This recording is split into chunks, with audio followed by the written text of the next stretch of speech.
الحمدللہ وکفی وسلام علی عبادہ الذین اصطفی۔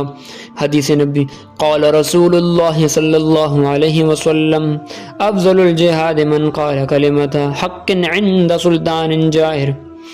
بہترین جہاد اس شخص کا ہے جو ظالم جابر بادشاہ کے سامنے حق بات کہے۔ علامہ خطابی رحمہ اللہ نے اس حدیث کا مطلب یہ بیان فرمایا ہے کہ ظالم بادشاہ کے سامنے حق بات کہنے کو افضل الجہاد اس وجہ سے بھی کہا گیا ہے کہ دشمن کے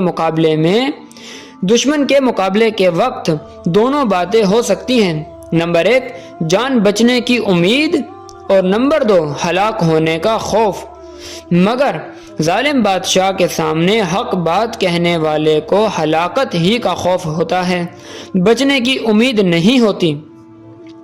بعض علماء فرماتے ہیں کہ ظالم بادشاہ کے سامنے حق بات کہنے کو افضل الجہاد اس لیے کہا گیا ہے کہ بادشاہ کے ماتحت پوری رعایا اور مخلوق ہوتی ہے۔ اگر اس نے جان پر کھیل کر بادشاہ کو ظلم سے روک دیا تو گویا کہ پوری مخلوق اور رعایا پر اس نے احسان کیا۔ اس حدیث کو سامنے رکھ کر دنیا کی تاریخ پر ایک نظر ڈالی جائے تو تاریخ یہ بتاتی ہے کہ جو علماء محققین اور راسخ فی العلم ہوئے وہ کبھی بھی ظالم بادشاہوں سے نہیں ڈرے، انہوں نے حق بات خوف و خطر میں بھی کہہ ڈالی۔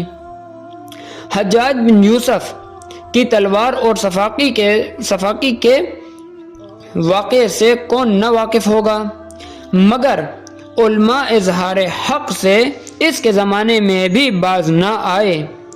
اس پر تاریخ میں ایک نہیں سینکڑوں واقعات مل جائیں گے۔ امام احمد بن حنبل رحمہ اللہ کے خلق قرآن کے عقیدہ میں اس دور کے فرما روا خلیفہ مامون الرشید اور معتصم بن ہارون الرشید جیسے بڑے بڑے بادشاہ بھی ان کی زبان نہ روک سکے۔ آخر دور میں مجدد ثانی شیخ احمد فاروقی شہنشاہ اکبر کے عقیدہ ہزارہ دوم دعوی امام و اجتہاد کی کھل کر مخالفت کرنا اور اس سلسلہ کو جہانگیر کے عہد تک جاری رکھنا سب میں مشہور و معروف ہے۔ خلاصہ یہ ہے کہ ہر زمانے کے علماء حق نے اپنی جان کی پرواہ کیے بغیر اس حدیث پر مکمل عمل کیا۔